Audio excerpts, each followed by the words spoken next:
ಎಲ್ರಿಗೂ ನಮಸ್ಕಾರ. ಎಲ್ಲರೂ ಹೇಗಿದ್ದೀರಾ? ಐ ಹೋಪ್ ಎಲ್ಲರೂ ಚೆನ್ನಾಗಿದ್ದೀರಾ ಅಂತ ಅನ್ಕೋತೀನಿ. ನಾನು ಕೂಡ ತುಂಬಾ ಚೆನ್ನಾಗಿದ್ದೀನಿ. Welcome back to Divya Lucky YouTube channel. ನಾನು ನಿಮ್ಮ ಪ್ರೀತಿಯ ದಿವ್ಯಾ. ಏನಪ್ಪ ದಿವ್ಯಾ, ಯಾವಾಗಲೂ ಮನೆ ಒಳಗಡೆ ಕೆಲಸ ಮಾಡೋದು, ಮಕ್ಕಳನ್ನ ಓದಿಸೋದು, ಅಡುಗೆ ಮಾಡೋದು ಇದನ್ನೇ ತೋರಿಸ್ತಿರ್ತೀರಪ್ಪ ಅಂತ ನೀವು ಅಂದ್ಕೊಳ್ಬೋದು. ಹೌದು, ಸ್ವಲ್ಪ ಜನ ಅಂದ್ಕೊಂಡಿರ್ತೀರಾ ಅಂತಲೂ ಗೊತ್ತು. ಹಾಗಾಗಿ ಇವತ್ತು ಸ್ವಲ್ಪ ಹೊರಗಡೆ ವಿಡಿಯೋನ ಮಾಡೋಣ ಅಂತ ಅಂದ್ಕೊಂಡಿದ್ದೀನಿ.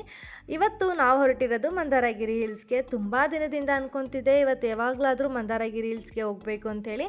ಸೊ ತುಂಬ ದಿನದಿಂದ ಪ್ಲ್ಯಾನ್ ಮಾಡಿ ಇಷ್ಟು ಜನ ಹೋಗಬೇಕು ಅಂದ್ಕೊಂಡ್ವಿ. ಸ್ವಲ್ಪ ಜನ ಮಿಸ್ ಆದರು. ಬರೋ ಅಷ್ಟು ಜನನೇ ಸಾಕು ಅಂಥೇಳಿ ಈಗ ನಮ್ಮ ನೈಬರ್ ಫ್ರೆಂಡ್ಸ್ ಮತ್ತು ಆಂಟಿ ಇವ್ರನ್ನೆಲ್ಲ ಕರ್ಕೊಂಡು ನಾನು ಹೋಗ್ತಾಯಿದ್ದೀವಿ ಮಂದಾರಗಿರಿ ಹಿಲ್ಸ್ಗೆ. ಯಾರೋ ಗೊತ್ತಿಲ್ಲದೆ ಇರೋರ ಜೊತೆ ಹೋಗೋದ್ರ ಬದಲಾಗಿ ನಮ್ಗೆ ಗೊತ್ತಿರೋರನ್ನೇ ಯಾರಾದರೂ ಕರ್ಕೊಂಡು ಹೋಗೋಣ ಅಂತ ಪ್ಲ್ಯಾನ್ ಮಾಡಿದ್ವಿ. ಅಷ್ಟರಲ್ಲಿ ನನಗೆ ಸಿಕ್ಕಿದೆ ನನ್ನ ತಮ್ಮ. ಅವನು ಕಾಲ್ ಮಾಡಿ ಕೇಳಿದೆ, ಈ ಥರ ಮಂದಾರಗಿರಿ ಹಿಲ್ಸ್ಗೆ ಹೋಗಬೇಕು ಕಣೋ ಅಂತ. ಸರಿ ಹೋಗಿ ಬರೋಣ, ಅದೊಂದೇ ಪ್ಲೇಸ್ ಏನಕ್ಕೆ, ಇನ್ನೂ ಒಂದು 2-3 ಪ್ಲೇಸ್ ತೋರಿಸ್ಕೊಂಡೇ ಬರ್ತೀನಿ ಅಂತ ಹೇಳ್ದ. ಸರಿ ಓಕೆ ಅಂತೇಳಿ ಇವಾಗ ಫಸ್ಟು ನಾವು ಹೋಗಿದ್ದು ಮಂದಾರಗಿರಿ ಹಿಲ್ಸ್ ಆಗಿರೋದ್ರಿಂದ ಇವತ್ತಿನ ವಿಡಿಯೋ ಮಂದಾರಗಿರಿ ಹಿಲ್ಸ್ದೇ ಆಗಿರುತ್ತೆ. ಸೊ ಇಲ್ಲಿಗೆ ಬರಬೇಕು ಅಂದರೆ ಬೆಂಗಳೂರಿನಿಂದ ಒಂದು 70 ಕಿಲೋಮೀಟರ್ಸ್ ಆಗುತ್ತೆ. ಹಾಗೆ ತುಮಕೂರು ಬಸ್ ಸ್ಟಾಪಿಂದ ಒಂದು 15 ಕಿಲೋಮೀಟರ್ಸ್ ಅಂತ ಆಗುತ್ತೆ. ಹಾಗೆ ಇಲ್ಲಿಗೆ ಬರೋದಕ್ಕೆ ಪಬ್ಲಿಕ್ ಟ್ರಾನ್ಸ್ಪೋರ್ಟ್ ಏನೂ ಇರೋದಿಲ್ಲ, ಅಂದರೆ ಬಸ್ಸು ಏನೂ ಇರೋದಿಲ್ಲ. ನೀವು ಬೇಕಾದರೆ ಓನ್ ವೆಹಿಕಲಲ್ಲಿ ಬರ್ಬೋದು, ಇಲ್ಲಾಂದರೆ ಆಟೋ ಬುಕ್ ಮಾಡ್ಕೊಂಡು ಸಹ ಬರ್ಬೋದು. ಯಾರೇನು ಈ ಪ್ಲೇಸ್ ನೋಡಿಲ್ಲ, ನಿಜವಾಗ್ಲೂ ಒಂದ್ಸರಿ ಈ ಪ್ಲೇಸ್ನ ನೋಡಿ ಅಂತಲೇ ಹೇಳ್ತೀನಿ. ತುಂಬಾ ಚೆನ್ನಾಗಿರುತ್ತೆ ಈ ಪ್ಲೇಸು. ಸುತ್ತಮುತ್ತ ಬರೀ ಗ್ರೀನರಿ ಹಾಗೆ ಬೆಟ್ಟನೇ ಕಾಣಿಸ್ತಿರುತ್ತೆ, ಅಷ್ಟು ಚೆನ್ನಾಗಿತ್ತು. ಹಾಗೆ ನಮ್ಮ ಲಕ್ಷ್ಯಗೆ ರಜಾ ಹಾಕ್ಸಿ ಕರ್ಕೊಂಡ್ಬಂದಿದ್ದೀನಿ. ಇವತ್ತು ಹೋಗ್ತಿರೋದು ನಾವು ಮಂಡೇ ಆಗಿರೋದ್ರಿಂದ ಅವ್ನು ಸ್ಕೂಲ್ ಇತ್ತು, ಆದರೂ ಪರವಾಗಿಲ್ಲ ಒಂದಿನ ಅಲ್ವಾ ಅಂತ ಹೇಳಿ ಅವನಿಗೆ ಸ್ಕೂಲ್ಗೆ ಚಕ್ಕರ್ ಹಾಕ್ಸಿ ನಾನು ಮತ್ತು ಕಿಶನ್, ಲಕ್ಷ್ಯ ನಮ್ಮ ಮನೇಲಿ 3 ಜನನೂ ಹೋಗ್ತಾ ಇದ್ದೀವಿ. ಹಾಗೆ ನನ್ನ ಫ್ರೆಂಡ್ ಮತ್ತು ನಮ್ಮ ಆಂಟಿ ಇಬ್ಬರೂ ಬಂದಿದ್ದರು. ಹಾಗೆ ಇಲ್ಲಿ ನೋಡ್ಬೋದು ನೀವು, ವೈಟ್ ಕಲರ್ ಗೆರೆ ಥರ ಕಾಣಿಸ್ತಿದೆಯಲ್ಲ, ಅದು ಸ್ಟೆಪ್ಸು ಬೆಟ್ಟ ಹತ್ಕೊಂಡು ಹೋಗೋದಕ್ಕೆ ಅಂತೇಳಿ. ಇಲ್ಲಿ ನೋಡಿ ನವಿಲ್ದು ಮಂದಿರ ಇದೆ. ಹಾಗೆ ಇದನ್ನು ಎಕ್ಸ್ಪ್ಲೈನ್ ಮಾಡ್ತೀನಿ ನಾನು ನೆಕ್ಸ್ಟ್ ಇಲ್ಲಿಗೆ ಬಂದಾಗ, ಜಸ್ಟ್ ತೋರಿಸ್ತಾ ಇದ್ದೀನಿ. ಹೋಗ್ತಾ ಫಸ್ಟ್ ಸಿಗೋದೆ ನಮಗೆ ಈ ಪ್ಲೇಸು ಅಷ್ಟೇ ತುಂಬಾ ಚೆನ್ನಾಗಿದೆ. ನೀವು ಬೇಕಾದ್ರೆ ಈ ಪ್ಲೇಸ್ನ ನೋಡಿಕೊಂಡು ಬೆಟ್ಟ ಹತ್ಬೋದು, ಇಲ್ಲಾಂದರೆ ಬೆಟ್ಟ ಹತ್ಕೊಂಡು ಬರ್ತೂ ಬೇಕಾದರೆ ಈ ಪ್ಲೇಸ್ನ ನೋಡ್ಬೋದು. ಈ ಬೆಟ್ಟ ಹತ್ಬೇಕಂದ್ರೆ ಸ್ಟೆಪ್ಸು ಸಹ ಕೊಟ್ಟಿದ್ದಾರೆ, ನೀವು ಸ್ಟೆಪ್ ಹತ್ಕೊಂಡು ಹೋಗ್ಬೋದು. ಅಂದರೆ ಸ್ವಲ್ಪ ಅಪ್ಪಿದೆ, ನಾವು ಹತ್ಕೊಂಡು ಹೋಗಲಿಲ್ಲ, ಯಾಕೆಂದರೆ ಮಕ್ಕಳನ್ನ ಬೇರೆ ಕರ್ಕೊಂಡು ಬಂದಿದ್ವಲ್ವ.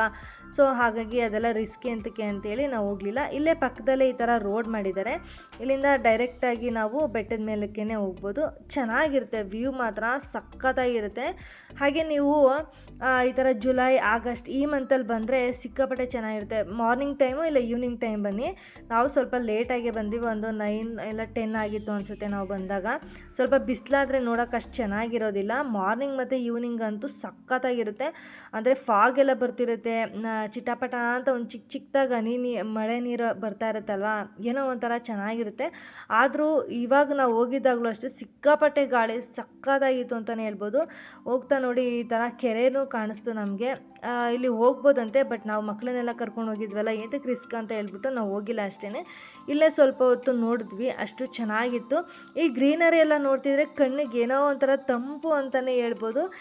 ನನಗಂತೂ ಫುಲ್ ಖುಷಿ ಆಯಿತು. ಇಲ್ಲಿಂದನೇ ಜೋರ ಒಂದ್ಸಲಿ ಕೂಗೋಣ ಅಂತ ಅನ್ನಿಸ್ತಿತ್ತು, ಅಷ್ಟು ಚೆನ್ನಾಗಿತ್ತು ಮಾತ್ರ ಪ್ಲೇಸು. ಸೊ ಮೇಲ್ಗಡೆ ಬಂದಿದ ತಕ್ಷಣ ನಮ್ಗೆ ಇಲ್ಲಿ ಕಾರ್ ಪಾರ್ಕಿಂಗ್ ಮಾಡೋದಕ್ಕೆ ಅಂತ ಇಷ್ಟು ಚಾರ್ಜಸ್ ಅಂತ ಮಾಡ್ತಾರೆ, ಒಂದು 40 or 50 ಅಂತ ಅಂದ್ಕೊತೀನಿ.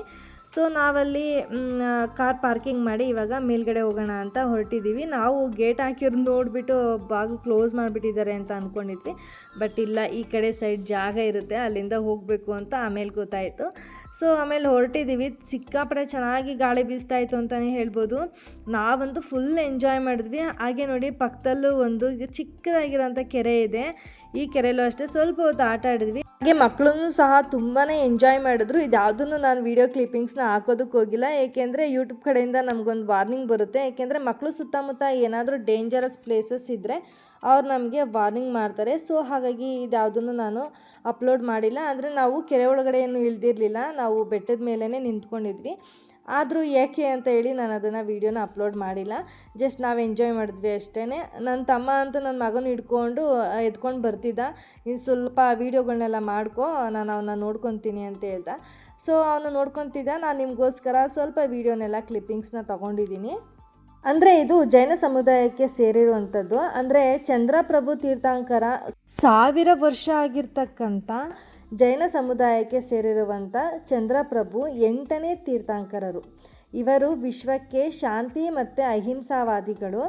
ಯಾವುದೇ ಪ್ರಾಣಿ ಪಕ್ಷಿಗಳನ್ನು, ಗಿಡ ಮರಗಳನ್ನು, ಮನುಷ್ಯರನ್ನು ಹಿಂಸೆ ಮಾಡಬಾರ್ದು ಎನ್ನುವುದು ಜೈನ ಧರ್ಮದ ಒಂದು ಮೂಲ ಉದ್ದೇಶ ಆಗಿರುತ್ತೆ. ಗಂಗರು ಕಾಲದಲ್ಲಿ ಆಗಿರುವಂತಹ ಪುಣ್ಯ ಕ್ಷೇತ್ರ ಇದು. ಮೊದಲು ಇದು 4 ಇತ್ತು ದೇವಸ್ಥಾನ ಇಲ್ಲಿ. ಈಗ ಒಂದು ಹೊಸದಾಗಿ ಮಾಡಿದ್ದಾರೆ. ಅಲ್ಲಿ ಬ್ಲೂ ಕಲರ್ ಪೇಂಟ್ ಕಾಣಿಸ್ತಿತ್ತಲ್ಲ, ಅದು ಹೊಸದಾಗಿ ಮಾಡಿರೋವಂಥದ್ದು ಅಂತ ಕೇಳ್ಪಟ್ಟೆ. ಹಾಗೆ 2020ರಲ್ಲಿ ಅಮರಕೀರ್ತಿ ಮತ್ತು ಅಮೋಘ ಕೀರ್ತಿ ಮುನಿ ಮಹಾರಾಜರು ಈ ದೇವಸ್ಥಾನವನ್ನು ರಿನೋವೇಟ್ ಮಾಡಿದ್ದಾರೆ, ಅಂದರೆ ನವೀನೀಕರಣ ಮಾಡಿರುವಂಥದ್ದು. ಒಟ್ಟು ಇಲ್ಲಿ 5 ದೇವಸ್ಥಾನಗಳಿವೆ. ಅಂದರೆ ಇದನ್ನು ಬಸದಿಗಳು ಅಂತಲೂ ಕರೀತಾರೆ. ಇಲ್ಲಿ ಕಾಣ್ತಿರೋವಂಥ ಟ್ರೀ ಇದೆಯಲ್ಲ, ಈ ಮರ ನ್ಯಾಚುರಲ್ ಟ್ರೀ ಅಲ್ಲ, ಮ್ಯಾನ್ ಮೇಡ್ ಅಂತಲೇ ಹೇಳ್ಬೋದು. ತುಂಬಾ ಚೆನ್ನಾಗಿದೆ. ಅಂದರೆ ಇಲ್ಲಿರೋ ಜನಗಳನ್ನೆಲ್ಲ ನೋಡಿ ನಮ್ಮ ಕಿಶನು ನಿಜವಾಗ್ಲೂ ಇರೋ ಜನಗಳು ಅಂತಲೇ ತಿಳ್ಕೊಂಡ್ಬಿಟ್ಟಿದ್ದಾರೆ. ಅವ್ನಿಗೆ ಗೊತ್ತಿಲ್ಲ ಅದು ಆರ್ಟಿಫಿಷಿಯಲ್, ಅಂದರೆ ಗೊಂಬೆಗಳು ಅಂತ ಅವ್ನಿಗೆ ಗೊತ್ತಿಲ್ಲ. ತುಂಬಾ ಚೆನ್ನಾಗಿ ನಿರ್ಮಾಣ ಮಾಡಿದ್ದಾರೆ ಅಂತಲೇ ಹೇಳ್ಬೋದು. ನೀವು ಒಂದು ಸರಿ ಈ ಪ್ಲೇಸಿಗೆ ವಿಸಿಟ್ ಕೊಟ್ಟರೆ ನೀವೇ ಹೇಳ್ತೀರಾ ಸಖತ್ತಾಗಿದೆ ಅಂತ. ಸುತ್ತಮುತ್ತ ಈ ತುಮಕೂರು ಸುತ್ತಮುತ್ತ ಇರೋರು ಆಲ್ಮೋಸ್ಟ್ ಎಲ್ಲರೂ ನೋಡಿರ್ತಾರೆ. ಬೆಂಗಳೂರು ಸೈಡಲ್ಲಿರೋರು ಏನಾದರೂ ಒನ್ ಡೇ ಟ್ರಿಪ್ ಪ್ಲ್ಯಾನ್ ಮಾಡಬೇಕು ಅಂತ ಅಂದ್ಕೊಂಡಿದ್ರೆ ಸಿಕ್ಕಾಪಟ್ಟೆ ಚೆನ್ನಾಗಿದೆ ಈ ಪ್ಲೇಸ್ ಮಾತ್ರ. ಒಂದು ಸರಿ ವಿಸಿಟ್ ಮಾಡಿ.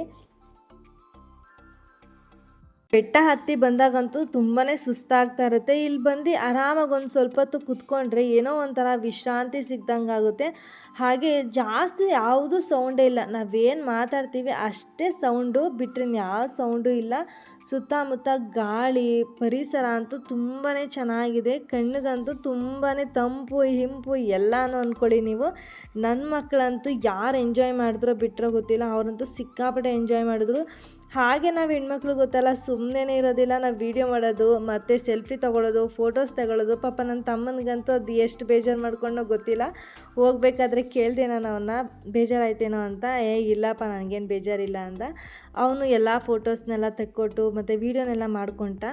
ಹಾಗೆ ಇಲ್ಲಿ ಒಂದು ಕೆರೆ ಇತ್ತು ಅಂತ ಹೇಳಿದ್ನಲ್ವ, ಸೊ ಅದನ್ನ ನೋಡ್ಕೊಂಡು ಸುತ್ತಮುತ್ತ ಏನೇನಿದೆ ಅಂತ ನೋಡೋಣ ಅಂತ ಸ್ವಲ್ಪ ಹೊತ್ತು ರೆಸ್ಟ್ ತೊಗೊಳ್ಳೋಣ ಅಂತ ಇಲ್ಲಿ ಕುತ್ಕೊಂಡಿದ್ದೀವಿ. ಎಷ್ಟು ಪ್ರಶಾಂತವಾಗಿತ್ತು ಅಂದರೆ ನಿಜವಾಗ್ಲೂ ನೀವು ಒಂದು ಸರಿ ಇದನ್ನು ವಿಸಿಟ್ ಮಾಡಲೇಬೇಕು.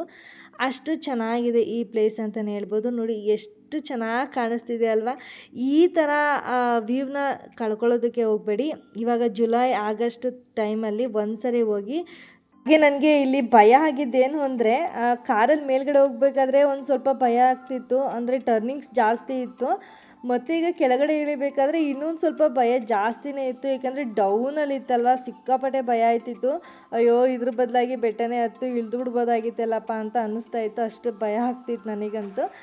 ಹಾಗೆಯೇ ಕೆಳಗಡೆ ಬಂದ್ವಿ. ಇಲ್ಲೂ ಒಂದು 10 ರುಪೀಸ್ ಚಾರ್ಜ್ ಮಾಡ್ತಾರೆ. ಸೊ ನಾವಲ್ಲಿ 10 ರುಪೀಸ್ನ ಪೇ ಮಾಡಿ ಒಳಗಡೆ ಬಂದ್ವಿ ಈ ಪ್ಲೇಸಿಗೂ.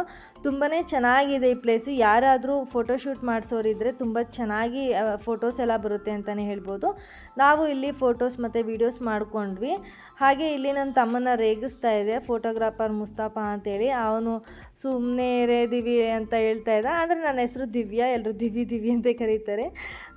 ಸೊ ಇವನು ಫೋಟೋನೆಲ್ಲ ತಕ್ಕೊಂಡು ವೀಡಿಯೋನೆಲ್ಲ ಮಾಡ್ಕೊಂಡ. ಹಾಗೆ ಅಲ್ಲೊಂದು ಗೊಮ್ಮಟೇಶ್ವರ ಅಂತ ಅಂದ್ಕೊಳ್ಬೋದು ನೀವು. ಅಲ್ಲೊಂದು ಪ್ರತಿಮೆ ಕಾಣಿಸ್ತಿತ್ತಲ್ಲ, ಅದು ಗೊಮ್ಮಟೇಶ್ವರ ಅಲ್ಲ, ಚಂದ್ರಪ್ರಭ ತೀರ್ಥಂಕರರ ಪ್ರತಿಮೆ. ಅದು ಒಂದು 21 ಫೀಟು, ಅಂದರೆ ಏಕಶಿಲಾ ಪ್ರತಿಮೆ ಅಂತಲೇ ಹೇಳ್ಬೋದು. ಒಂದೇ ಕಲ್ಲನ್ನು ಕೆತ್ತಿ ಮಾಡಿರುವಂಥದ್ದು.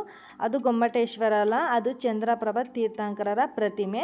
ಸೊ ಇದರ ನಂತರ ನಮಗೆ ಸಿಗೋದೆ ಮಂದಾರಗಿರಿಯ ಪ್ರಮುಖ ಆಕರ್ಷಣೀಯವಾದ 81 ಅಡಿ ಎತ್ತರದ ಗುರುಮಂದಿರನ ನೋಡ್ಬೋದು ನಾವು.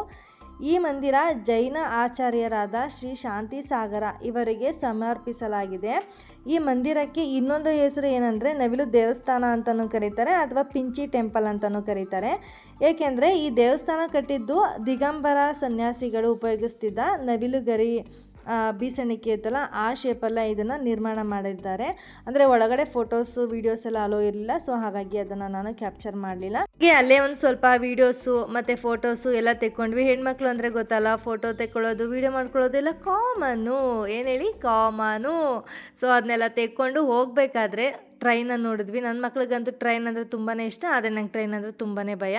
ಸೊ ಅದನ್ನು ನೋಡಿಕೊಂಡು ಹೋಗ್ತಾ ದಾರಿಲಿ ಸುಮ್ಮನೆ ಹೋಗ್ತಾ ಇದ್ದೀವಲ್ಲ ಅಂತ ಬೋರ್ ಆಗ್ತಿತ್ತು. ಹಾಗಾಗಿ ಆಂಟಿ ಕೆಲವೊಂದು ಸಾಂಗ್ ಆಡ್ಸೋಣ ಅಂತ ಪ್ಲ್ಯಾನ್ ಮಾಡಿಕೊಂಡು ಅಂತ್ಯಾಕ್ಷರಿ ಆಡೋಣ ಅಂತ ಆಡಿಸ್ತಾ ಇದ್ದೀನಿ. ಇವರು ನೀನು ಯೂಟ್ಯೂಬಲ್ಲೆಲ್ಲ ಹಾಕ್ತೀಯ, ನಾನು ಆಡಲ್ಲ ಅಂತ ಹೇಳ್ತಾಯಿದ್ರು. ಇಲ್ಲ ಯೂಟ್ಯೂಬಲ್ಲಿ ನಾನು ವಾಯ್ಸ್ ಓವರ್ ಕೊಡ್ತೀನಿ, ಪರವಾಗಿಲ್ಲ ಹಾಡಿ ಅಂತ ಹೇಳಿದೆ. ಸೊ ಅವರು ಹಾಡನ್ನು ಹೇಳ್ತಾಯಿದ್ರು. ನಮ್ಮ ಲಕ್ಷ್ಯಗೆ, ಕಿಶನ್ಗೆ ಈ ಥರದ್ದೆಲ್ಲ ಫುಲ್ ಎಂಜಾಯ್ ಮಾಡ್ತಾರೆ. ನನಗೇನು ಟಾರ್ಚರ್ ಕೊಡಲಿಲ್ಲ ಪಾಪ. ಅವರು ನಮ್ಮ ಜೊತೆಗೆ ಎಂಜಾಯ್ ಮಾಡಿದ್ರು ಅಂತಲೇ ಹೇಳ್ಬೋದು. ನಾವು ನೆಕ್ಸ್ಟ್ ಪ್ಲೇಸ್ಗೆ ಎಲ್ಲಿಗೆ ಹೋಗ್ತಾ ಇದ್ದೀವಿ ಅನ್ನೋದನ್ನ ಗೆಸ್ ಮಾಡ್ತಾಯಿರಿ.